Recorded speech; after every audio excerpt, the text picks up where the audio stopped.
Hine ma tov u'manayim, Shabbat achim gam yachad.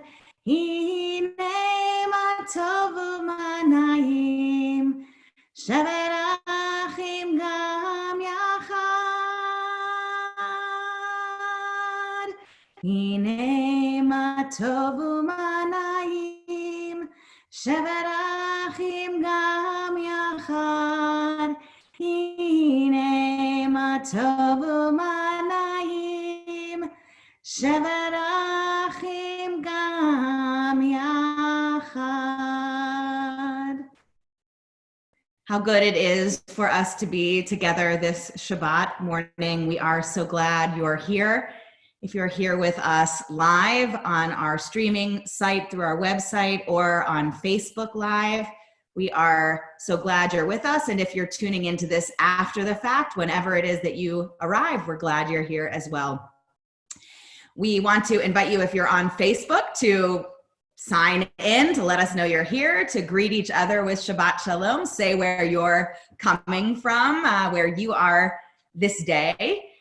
We also want to let you know that a link is up on our website and also here on our Facebook site that will bring you to today's prayer packet and texts for study all in one document. So you can click there and follow along.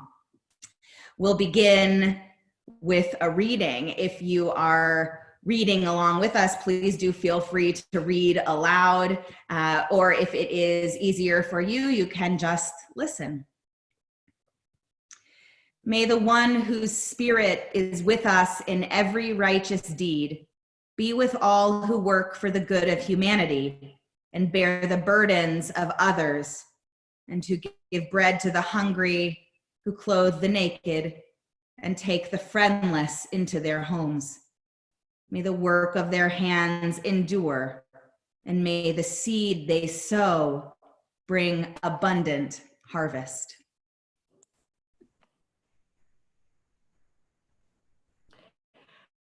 We turn to perhaps look beyond in a meta way as well, to look within at our souls. We first hear these words. Please, if you wish, join with me in the English, or at least in the very end in the Hebrew. Matter is never destroyed, only transformed. So too can the soul evolve higher and higher, from instinct to inspiration, haughtiness to holiness, selfishness to service, from individualism to union, to join with the soul of souls, the infinite one. As the soul is sanctified, so is the infinite one exalted. Baruch atah Adonai asher b'yado nefesh kol chai v'ruach kol basar ish. We sing, we listen to the words of Elohai Neshama, the powerful words in our morning service that remind us that each day we awaken with a pure soul. Each day is a start with a fresh soul, a start again, renewal. Elohai, Elohai Neshama, Shenatata bi tehorahi. Elohai, Elohai Neshama, Shenatata bi tehorahi.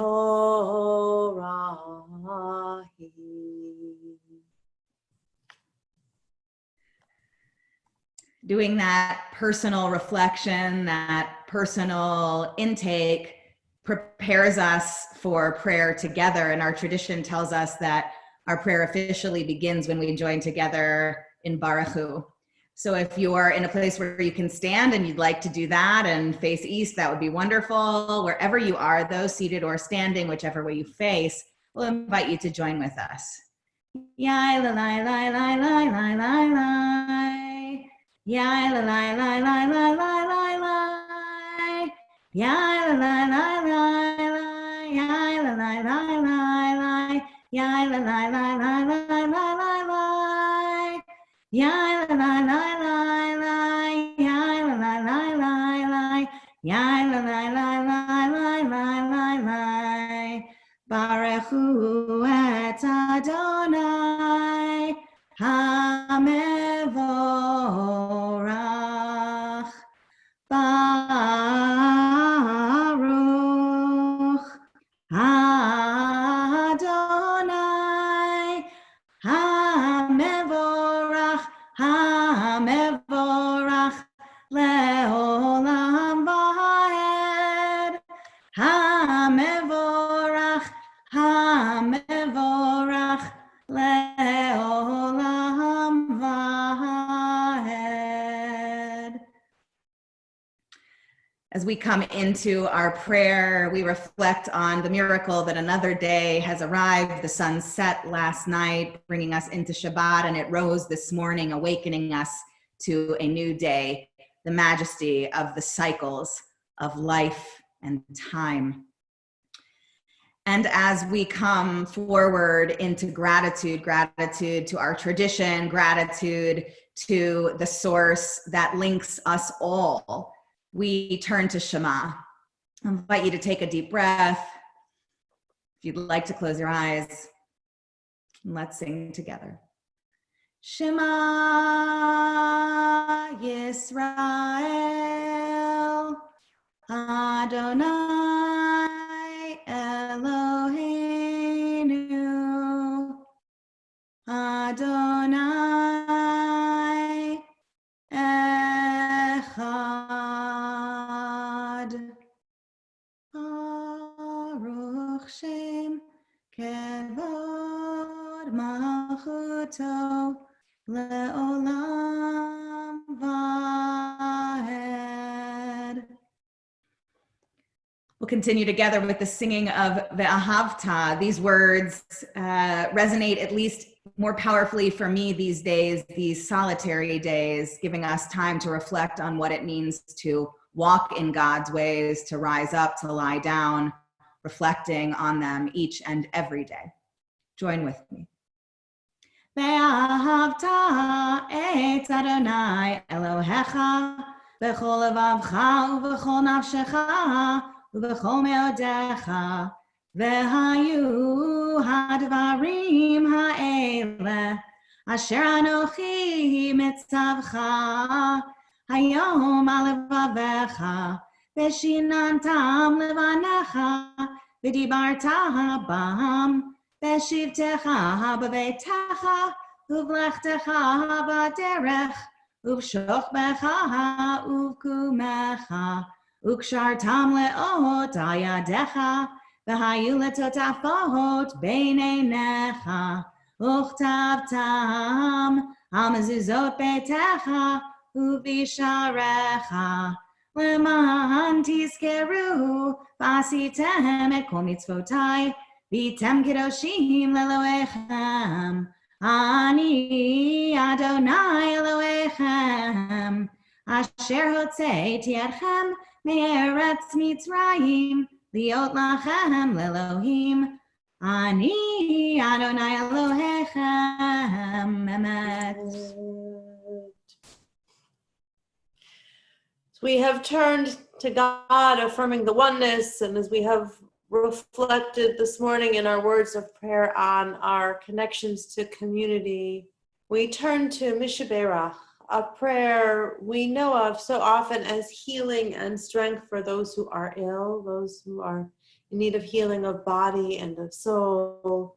We include in our Mishaberach this morning our prayers for health and healing, and certainly in that our gratitude to all those who are trying to give health, keep health, sustain health, those who nurture and nourish our bodies, our minds, and our souls.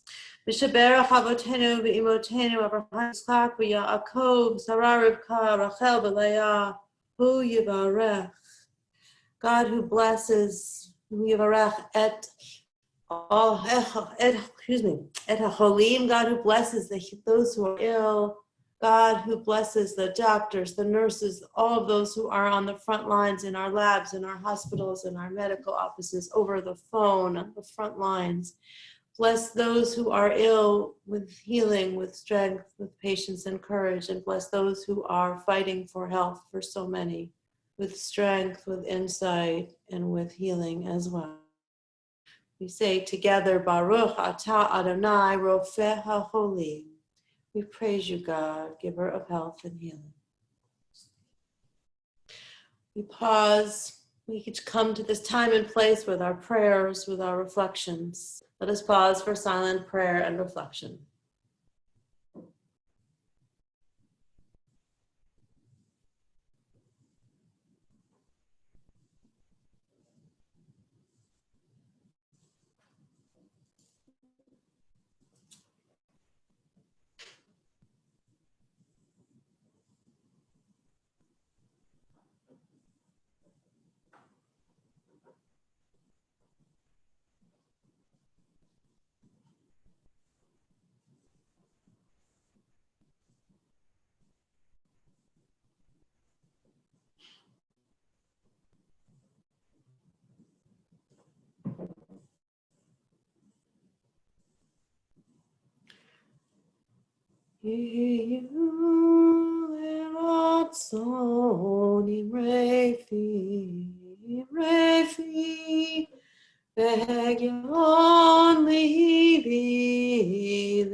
Adonai Zuri, Adonai Zuri, Ali, Megali. May the words of our mouths and the meditations of our hearts be acceptable to you, O God, our rock and our Redeemer. Amen. So we'll move now into an opportunity for a little study of Torah, in particular, some study of this week's Torah portion, Shmini. But before we do that, we'll invite you to join with us in the blessing for the study of Torah. You can find it in your prayer packet on the bottom of page 2. So join with me. Baruch atah Adonai Eloheinu melech haolam, asher kedishanu b'mitzvotav v'tzivanu la'asok b'divrei Torah. Blessed are you, God, sovereign of the universe, who make us holy by giving us the mitzvot, commanding us, inviting us to busy ourselves with the words of Torah. So if you turn to page 3 and 4 in your prayer packet, you'll see the texts with which we'll be learning today. As if you've joined us before on these Saturday morning Shabbat experiences, we really invite you to be engaged thoughtfully, interactively. Rabbi Green and I will have some sort of conversation about this as it unfolds and reveals itself. And we invite you to reflect. And if you're having thoughts and ideas, you can certainly share those in the comment feed if you're with us on Facebook. Or you can comment and email us afterwards, and we're happy to continue the conversation. Not offline, because everything is online now, I guess, but in a way that extends after the Shabbat morning. So let's go into Parshat Shmini.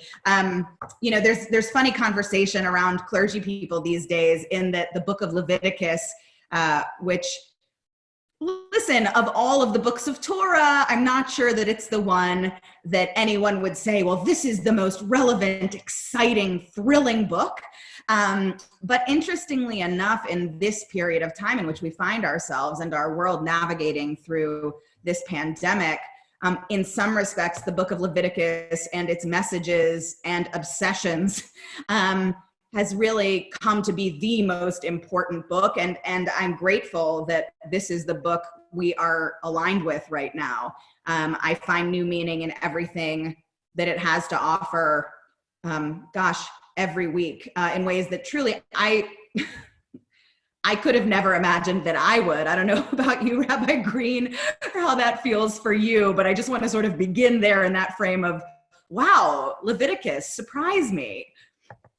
Well, wait till we get till next week. I mean, like illness and houses and people and closed off from the community. I feel like it's sort of spookily echoing. Yes. Yes. That I've ever had.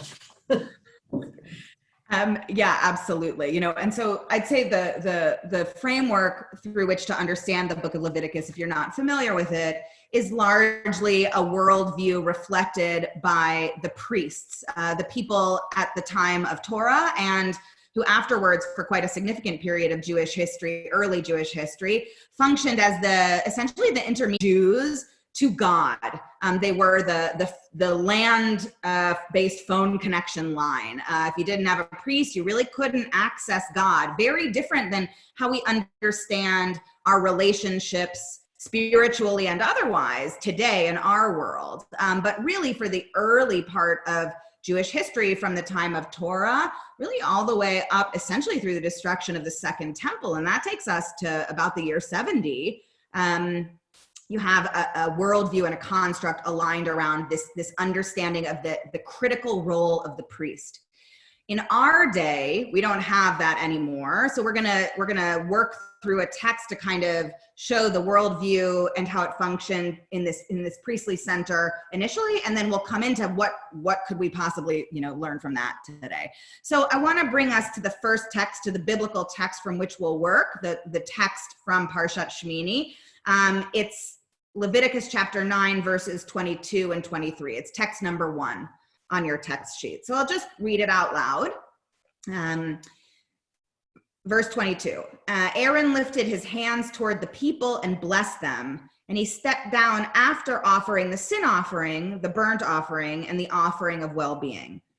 Verse 23, Moses and Aaron then went inside the tent of meeting. When they came out, they blessed the people, and the divine presence appeared to all the people. So the context for this, just so you know, is that, the Israelites are now free. They're in the wilderness. They have received the 10 commandments, and they are in their approach, their wanderings, or getting ready for that. But they have created this central structure called the tabernacle, or the Mishkan, which is the tent of meeting, which is essentially the locational place of God.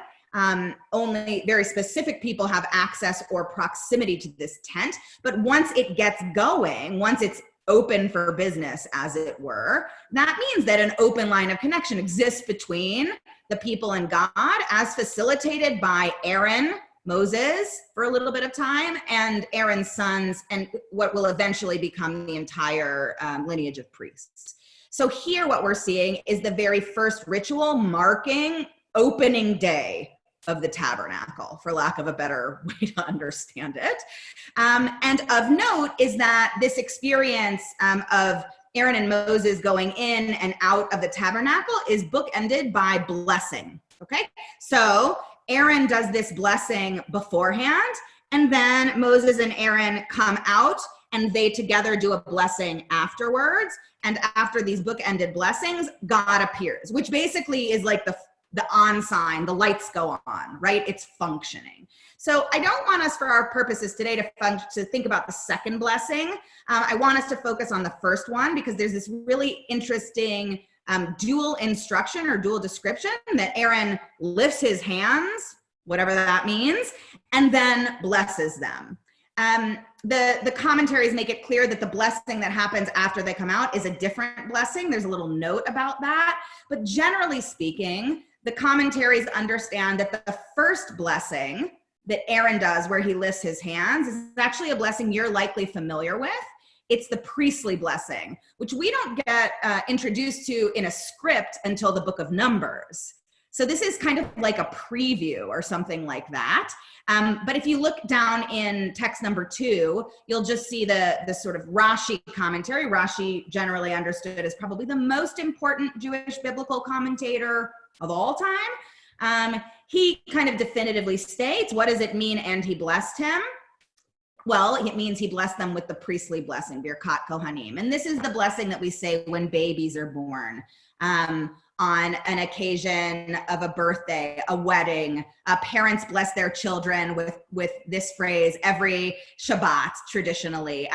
This is the quintessential blessing that you say in relational moments between one party and another to kind of encapsulate all your hopes and dreams in one little 3-line ditty. So here, what we learn is, okay, so how did Aaron bless the people before going into the tent of meeting? He did it with the priestly blessing. So I just want to stop there for a moment. I don't know, Rabbi Green, if you have any thoughts or comments. There's no pressure to that. I just want to make sure to give you a chance to respond.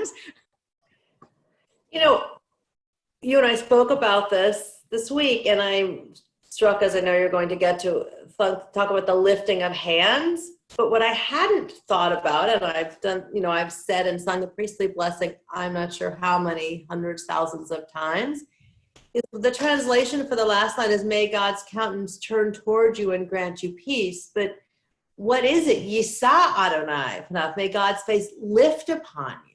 And I actually, as I say that, I hear my father using that exact word. So there's a lot of lifting up, literally and spiritually here. So not to take us somewhere else from where you're going, but I just was struck by the face lifting as well as the hands lifting.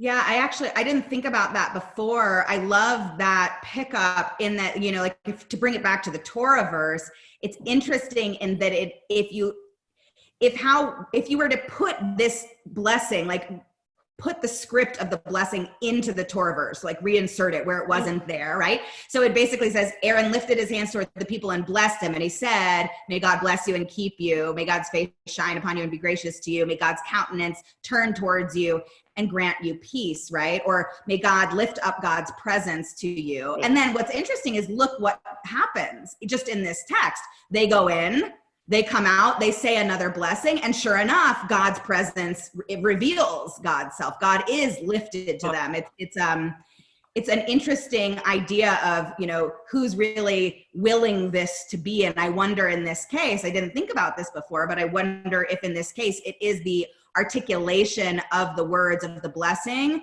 which kind of yield the result, which is the fulfillment of the blessing. And this will happen. That's not really ever happened in my own life, but it, you know, I think it's interesting that it's framed up that way. Thank you for that. It's beautiful. And the idea of the elevating or the lifting here physically with hands of Aaron, and then what that means for God's lifted presence is a really powerful thing to have in mind. Go ahead. And it comes up, I don't remember now what day it was, but Rabbi Daniels was speaking in the last week, teaching in the last week or so about the blessing for washing our hands, right? That Baruch atah Adonai Eloheinu melech haolam asher kitshanu b'mitzvotav v'tzivanu, the beginning of the blessing we all know. And what is the end? Al netilat yadayim, the lifting up of hands. Yeah. So a lot of elevation. Beautiful. Thank you. Yeah. So I want us to come into text 3 because it brings us into a question before the question. And the Talmud, you know, the Talmud is written way after Torah, obviously, although Jewish tradition would assert that it was not, it was spoken orally at the same time. But no matter how literally one understands this or not, the rabbis of the Talmud ask a really interesting question, which brings forward a really important idea. So here in text 3 in Talmud, in Tractate Sotah, the question is asked, what blessing do the priests say before they offer God's blessing? Okay, so presumably the priests are the ones who say this priestly blessing, may God bless you and keep you, just like Aaron does before they go into the tent of meeting. But the Talmud asks the question, well, what preparatory process do the priests go through to kind of like get themselves in the mood to offer this blessing, or the right mood to offer the blessing? And then Rabbi Zeira says, in the name of Rav Chisda, this is the blessing they say: blessed are you, Lord our God, sovereign of the universe, who sanctified us with the holiness of Aaron and commanded us to bless the people with love. So I want to just like invite everyone who's here just to think for a moment about what difference, first of all, what difference does it make to say a blessing before blessing others? right? Like what purpose would that hold?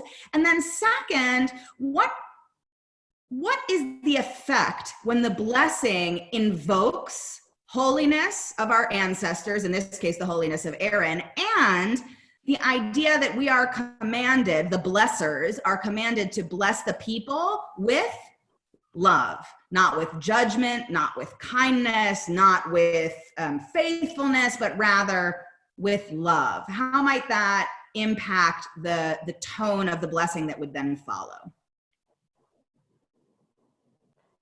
It's also amazing because inherent in that is lifting up the dugma, the example of Aaron, who is a lover of peace. Yes. As our tradition teaches that Aaron went out of his way to make peace. He would run out and essentially lie for the sake of peace, go to two people who are fighting and say, oh, like Lisa and Wendy.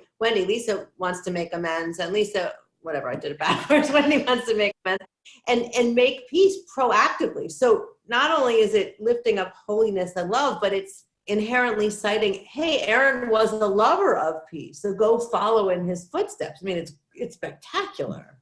Yeah. And I'll bring us into the fourth text in a second, because it really brings what you just said to bear in a powerful, beautiful way.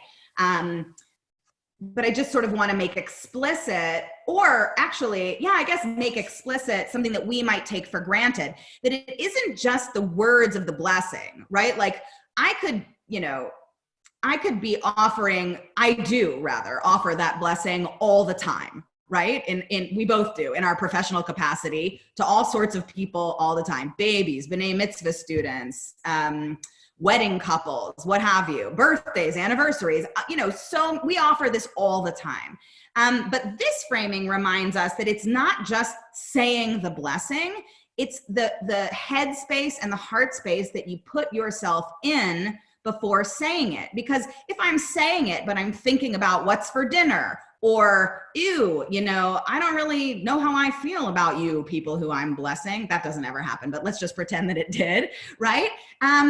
It, according to this, would not just devalue the blessing, but would therefore be inappropriate for us to say at all. Like we need to be able to get ourselves into a place of love, lovingness, an open heart, a loving heart, in preparation for then offering the blessing, that there's some connection between this loving sentiment and then the offering of the blessing. It's not just, okay, let me say the words so I can tick the box. There is more of a demand. There was more of a demand on the priests, and because we don't have priests anymore, there becomes more of a demand on anyone who is the one doing the blessing.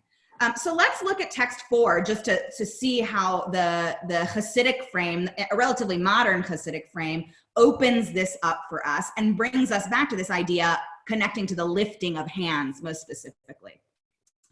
This is from, in my mind, one of the most beautiful 20th century Hasidic commentaries, Nidivot Shalom, or Nisivot Sholem, if you like to say it in the other way. Rabbi Shalom Berezovsky, he says, he's quoting the first verse, 9:22. Aaron lifted his hands toward the people and blessed them, and then he went down. So let's dig into that. Note, the Bible is expansive here, saying Aaron lifted his hands toward the people, when it could have simply said Aaron blessed the people. So here noting that the lifting of the hands is important. It's something different than the blessing itself. Further, why is the priestly blessing known as Nisiat Kapayim, the lifting of hands, when the essence of the mitzvah is the blessing, okay? And lifting the hands would appear to simply be an external matter. So the Nisiat is this Hasidic way. You can understand it that either or sa, okay? This explains the significance of Aaron lifted his hands. His quality was love, and this is what Rabbi Green, you just referenced, loving peace and pursuing it, loving beings and drawing them near to Torah. The whole foundation of the priestly blessing is love. They recite a blessing that concludes, and God commanded us to bless God's people, Israel, with love. Since the root of all blessing is love, the greater the love, and I love this part, the greater is the power of the one who blesses to generate more love and blessing. An element of the principle, one who sees all with goodness shall be blessed, is that there must also be love among those, now this is the add-on here, who receive the blessing as well. Okay, so here, Nidivot Shalom just brought us not just into the one who's doing the blessing, but the ones being blessed. If in the community of those blessed, love reigns, then they are fit and worthy that blessings should fall on them. So here, Nitivot Shalom kind of blows up this idea into an understanding that the one receiving the blessing is not passive, that their sentiment, their kind of heart space, head space, also impacts the efficacy of the blessing. So I could be, as the blesser, all full of love and everything, but if you, the one receiving the blessing, are feeling closed up, not loving, then the impact of the blessing is diminished. Whereas if not, if both parties are open-hearted, as it were, the potential exponential growth of blessing and love that can come from that is unlimited. I think it's such a powerful way for us to understand what blessing can mean in our world. So I want to bring us, there are so many texts to choose from. I don't want to take all of our time in them, but I just want to bring us into two final texts. The first one is text 5. It's from Pirkei Avot, our tradition. We're in the period of the counting of the Omer, and one of the traditions associated with the counting of the Omer is the study of Pirkei Avot. In many ways, sort of the Talmudic life's little instruction book. It's full of these little ditties that tell us good ways to live. And in Pirkei Avot 1:6, it teaches the following. Joshua ben Parachia taught, select a master teacher for yourself, acquire a colleague for study, and this is the part I want us to focus on for a second, when you assess people, tip the balance in their favor. So think for a moment about what you think that means. When you assess people, tip the balance in their favor. So first, what does it mean when you assess people? Rabbi Green. Look them up and down. When we walk into a room and we often jump to judgment, or how do we, some would say when you judge people, but this isn't when you assess, because judge has a negative connotation. I mean, this is beautiful. I repeat this often, and to myself and to others, to say, like, stop. Give them the benefit of the doubt, but it ain't easy. This assessing of people is the thing we subconsciously do all the time, anytime we encounter anyone. And for some reason, many of us will often kind of like, I don't know if it's naturally or a reaction to the world we live in or whatever, but might assess things not in the best favor of the person, right? We might be like critical of them or questioning of them, something like that. And here, Pirkei Avot suggests that we condition ourselves to do the opposite, that when we are noticing that we're making assessments of people, like, oh, I wonder why she chose that, or I wonder why he did it that way, that we should give them the benefit of the doubt and actually tell ourselves, like, oh, they must have a reason for doing that. Oh, I think they did that because they, and fill in the blank in a positive way. This idea, I think, is the kind of like conditioning, the soul conditioning that we are required to do in order to cultivate an attitude of love. I think, like, everybody, people talk all the time about like, we should be more loving and accepting of people. But that doesn't just happen. We have to condition ourselves to prepare those muscles within us and those reflexes to move in the direction of love. Love isn't a lazy muscle. It's something that really has to be honed, practiced, finessed, strengthened. And here, this little idea, this little practice is one that can allow that to happen. It makes me think back to I didn't mean to cut you off, but did I?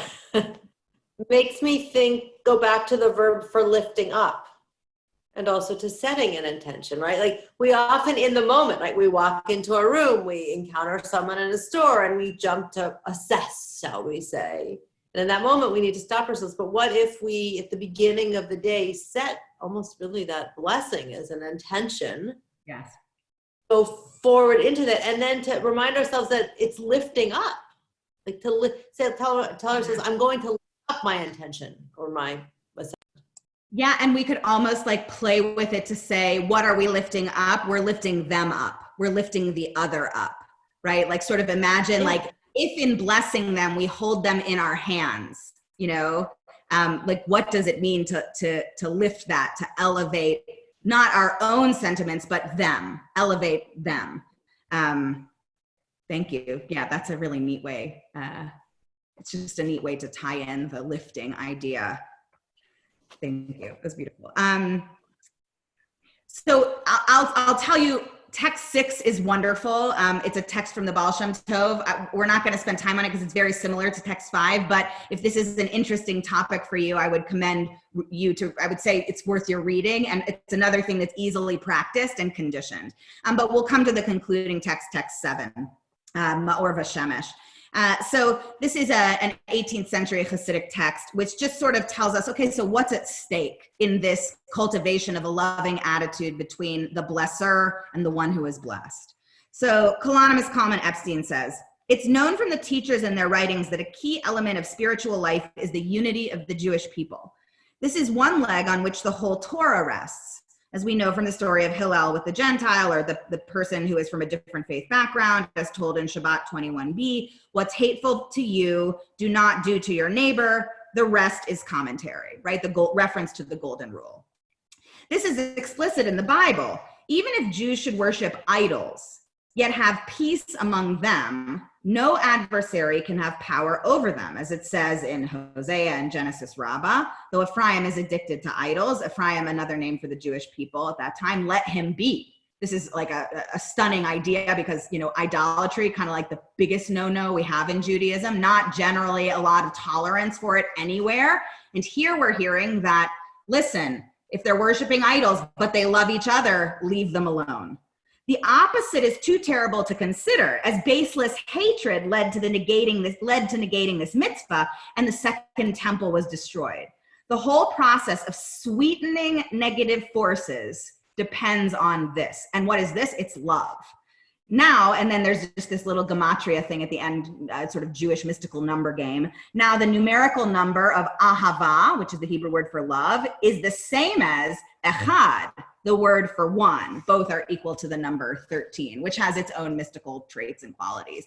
Here, just equating the idea that if you're interested in unity, it has to come from love. That's the access point to it. Without the love, there is no unity. And then that's where everything falls apart. And, you know, I mean, it doesn't take a rabbi or a clergy person to understand how relevant this teaching is, forget just for Jews, for all human beings living at this moment in time, in a world where we find ourselves more divided than ever. And so many of us claim to want or desire more understanding and love, but aren't necessarily willing to do the hard work of opening ourselves in love, in particular to those who we don't understand, we don't agree with. And here, this reminds us or brings us into the framework that at the end of the day, the work to be done is this love. The work to be done is the elevation of all human beings, all others. And if we're not going to do that, then there is no point to the blessing. No, there will be no blessing. But if we do that, then blessing won't only exist, it will abide and be abundant. I don't know if you have any closing reflections, Rabbi Green. I'm struck by this teaching and the understanding of Shalom Bayit, right? Shalom Bayit is peace in the house, which really is about peace in the family, I mean, literally the house, but that we're supposed to, I mean, that's the preeminent value. We put others aside if it's about peace of the house, right? And the Midrash teaches that when God was talking to Abraham and Sarah, God lied for the sake of peace. Sarah said, how am I going to have a child? My husband's so old. And God repeats it to Abraham as saying, Sarah said, how am I going to have a child? I'm so old. And that line, not that we should lie all the time, but I equate it to when we used to tell my grandmother we were healthy when we had colds, because then she wouldn't worry, right? In the sake of, but this is about love. I think love and peace are part and parcel here. I mean, we're looking at love and how we greet people, but that's that sense of Ephraim, where is it that if they worship idols, which is the worst of the worst, leave it alone if they love each other. Like if there's peace involved, let it be. So it's a tangent from where you were going, but they go together. And what do we need to be right, or do we need to make peace? Yeah, exactly. And I love, what if every time we found ourselves kind of feeling backed into a corner where we had that desire, to prove ourselves right? What if we were then to invite ourselves into this blessing framework about, okay, so how could I use this moment to bless with love? And I wonder how that might change our response, or even the feeling that we have to be right at all. It might actually dissolve it. I wonder if that couldn't be transformative in the smallest ways. Thanks, I'm going to try. Try together. So Rabbi Green, thanks for the conversation. Always appreciate it. If you're with us watching and learning, we hope you enjoyed this as well, and let us know your thoughts. We'll look forward to following up on that. So as our Shabbat morning experience draws toward closure, we want to take some time as a community to turn to memory, to call to our hearts and minds all of those whom we mourn, those who we remember. First, we'll name aloud all of those who died in our community in the last 30 days. Luke Fraden, Dr. Lawrence Gotkin, Susan Kentoff, Beatrice Mann, Thomas Miller, Susan Sherman, Alan Steinberg, Rosalind Claire Hartveld Stern, and Alan Wagner. Also take a moment to remember those whose yard sites fall this week. Isidore Berger, Benjamin Boschus, Ronald Brando, Leonard Len Burston, Kenneth M. Kahn, Joan Feinberg Cannell, Mamie Burton Cohen, Paul M. Davis, Victor B. Dvorkin, Pauline Dorfman, Harry Eisenstein, Alexander Elbling, Isidore Evans, Mildred Fagan, Jordan Feeder, Sidney Feldman, Saray K. Fiedler, Pauline Fixler, Jeanette Davis Friedman, Lorette Friedman, Miriam Fryman, Mac Gelman, Ruth Glassenberg, Edward Goldberg, Adam Goodman, Shirley Gorin, Joel Haber, Jack Hilder, Bonnie Hilder, Dr. Robert Hiller, Belle Hinden, Dr. Alan Tick Hirsch, Marvin A. Horwitz, Helene Hyman, Jeanette Isaacson, Shirley B. Jarrow, Ernst Kahn, William G. Carson, Jean P. Kaufman, Paul Kohlenbrenner, Rose Kramer, Dina Kurlansky, Arnold Lerner, Robert Lewis, Ben Lieberman, Dr. Edward Mason, Hannah R. Missner, Marshall Moltz, Mary Morgan, Erwin Newman, Bernice Wolfe Norman, Thelma Perboner, Betty Pierce, Sheldon Port, Leonard Rosen, Ethel Rubenstein, Adele Sackman, Carol Sachs, Evelyn Sandalow, Betty Sains, Pearl Shane, Ida Sarulnik, Mildred Sherman, Myron Shore, Ann Schubert, Roslyn S. Simon, Janet G. Small, Judy Turk Sokol, Hubert Solomon, Nathan Stamp, Milton J. Stone, Gilbert Strange, Lucille Turman, Annabelle Topper, Reuben Tross, Kathy M. Widener, Shirley Weiner, Louis C. Wiener, Paul T. Wagoda, Genevieve Cushion Wise, Evelyn Wolfe, Oscar Wolfe, Jody Olivia Yastro, and Bernice Zolotto. Please feel free to say aloud or write into the comments those whom you are remembering this Shabbat morning. Let's join together in the words of Mourner's Kaddish. Yitgadal v'yitkadash shemei Rabbah, be'alma divarach hirute v'yamlich malchute, v'chayechon uv'yomechon uv'chaye dechol beit Yisrael, v'agalau v'zman kariv v'imru amen. Yehei shemei Rabbah mevarach le'olam alalmei almaya. Yitbarach, v'yishtabach, v'yitpa'ar, v'yitramam, v'yitnaseh, v'yitadar, v'yitaleh, v'yitalal, shemei dekudsha brichu. La'ela min kol birchata v'shirata, tushbechata v'nechemata, da'amiran be'alma, v'imru amen. Yehei shlama rabba min shemaya v'chayim, aleinu ve'al kol Yisrael, v'imru amen. Osei shalom bimromav, huya aseh shalom, aleinu ve'al kol Yisrael, v'imru amen. Zichronam livracha, may all of their memories be blessings. We say together, amen. Thank you so much for joining us this morning. We'll conclude with singing Osei Shalom. We hope you'll join us later this evening for Havdalah at 7:30 on Facebook with the Delinka family.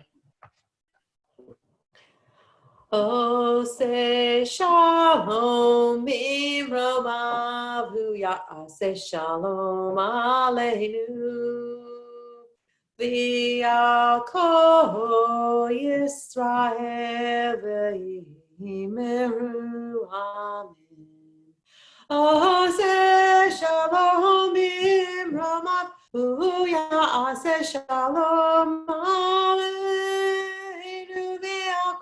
V'yal kol Yisrael v'yimeru amen.